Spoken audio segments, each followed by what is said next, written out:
Si, ça va? Ça va pas, si t'as mitareko avao. Ka iha haizako na ia ça va na ia ça va pas.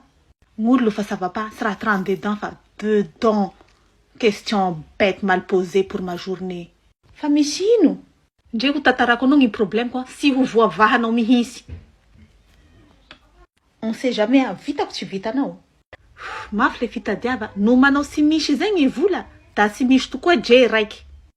Quel problème là? Dans ma vie, le seul problème c'est l'argent, pas les garçons. Vitatsika zany andasitry efa hiantso ny TVM. TVM ty mo télévision malagasy? Non, TVM zao hoe tady vola malaky. Oui, allô, agence TVM, faly arivona anampy anao tompoko. Manao recrutement TVM. Za mila vola fa za sy te hiasa. Justement, asa zao 2 ans en 1. Allô, TVM zao? Allô?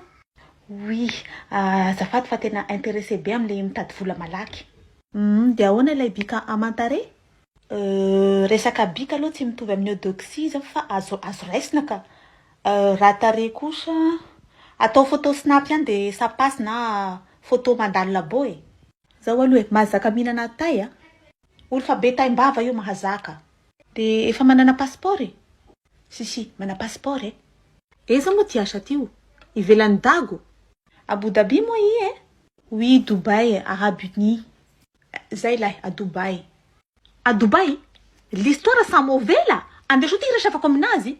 Yo TVM bonjour.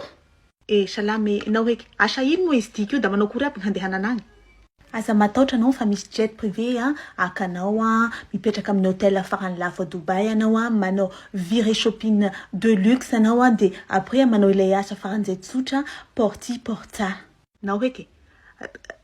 Seko nang mizaka resaky potipotate raha resaky be tamin'ny Facebook igny izy io, resaky hoe Habibi, comment to Dubai, raha te hinatay. Oui, merci fa efa fantatrao le izy ka. Da hanao ny sorako sy hony lositry tagny tegna. Tsy intéressé ndray ve? Hala tegna pays, pas intéressé. Vasa tina mandoloko ty mety mazoto hinatay amin'ny plasiko. Ka iha mila vola no sady tsy te hiasa. Oh, dommage fa aza misalasala amin'ny rappel anay raha ohatra ka. Na ho vio na ho vato. Tsy misy jala azo moramora ty eo fa lefa te ho mpagnarivo malaky le mandehana Dubai. Zaho sy raha nitaray aminao fa hanao ny sokotry ny fitarainako. Sarotra tory ty vorondolo.